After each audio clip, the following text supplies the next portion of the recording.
Not hail the size of softballs though, right? Hello, I'm Christy Johns from Australian Online News. Southeast Queensland residents are preparing for another severe storm after wild weather brought heavy rain, flash flooding and hail to some areas. For storm chaser Justin Noonan, the bigger the storm, the better. Justin, storm chasing is an interesting hobby. What on earth made you start? Well, for me, there was a few factors. Growing up, I lived on a farm out towards Mount Tamborine area, and we had a big flood in 1996, and that was a little bit of a catalyst for it. So I just got really into the weather and started emailing the Bureau of Meteorology. And then, not too long after that, Tropical Cyclone Justin came along, and basically pestered the Queensland coast for 3 to 4 weeks, and that was it for me. It was just all guns blazing from there.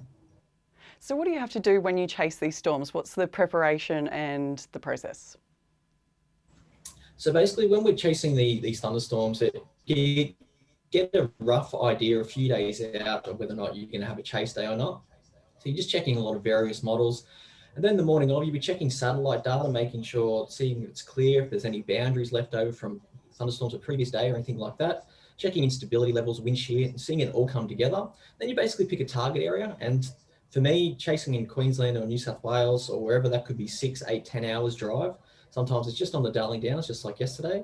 You drive to that location, you sit there, you watch the sky, keep checking observations, and then hopefully a storm develops in your target area, and then it's game on and you just chase it to wherever it goes. It reminds me of that movie Twister when they're chasing the tornadoes. It's can it get a bit wild?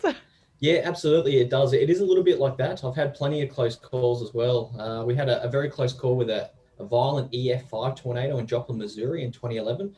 Now, an EF5 is the highest on the scale, so it had winds of over 200 mile an hour, so you're looking at 400 kilometres plus.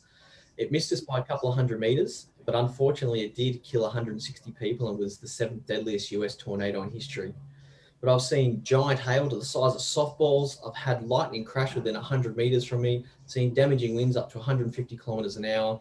And for me, it just gets the adrenaline coursing through the veins when you see these thunderstorms in an open paddock away from everything. That's pure bliss. So is that why you do it, for the adrenaline? A little bit. It certainly is a part of it. I'm a bit of an adrenaline junkie, and I love volcanoes as well for that type of reason.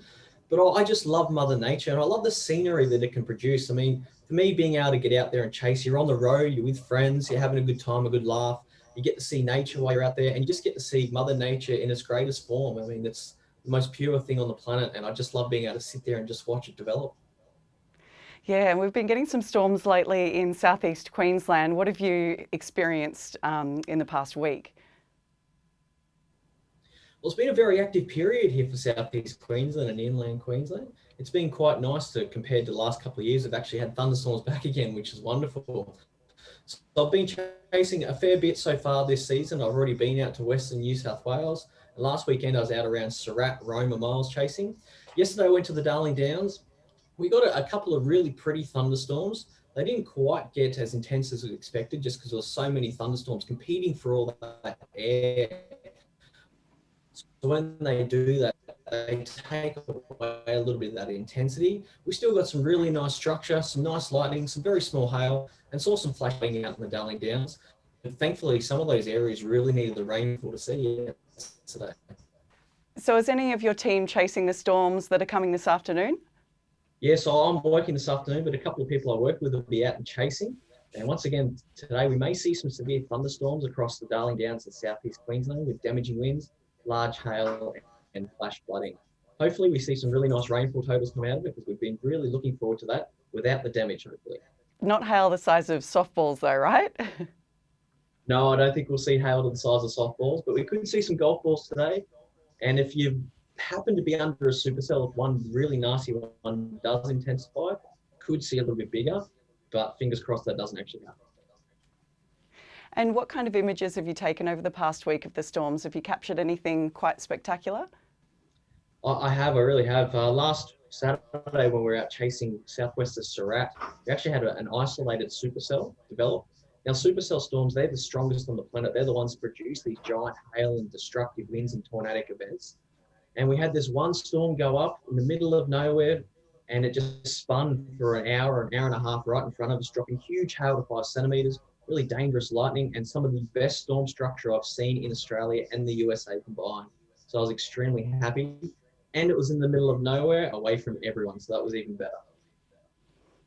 So what advice do you have for anyone else who wants to chase storms just like you?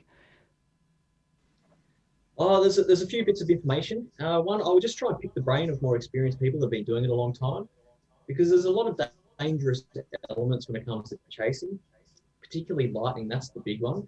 And it does take a long time to actually be able to read the sky and understand where to chase and where not to chase. I know when I was first doing it, I used to bust a lot. So busting is basically you go out and you get nothing. And that's going to happen when the first few years that you start chasing. Just try and pick the brain of more experienced people, get out there, be safe on the road and be safe around lightning, and just give it a crack. It's just great for photography in general. Well, it's certainly an interesting career choice. Thank you so much for your time and be safe out there. No, my pleasure. Thank you for having me.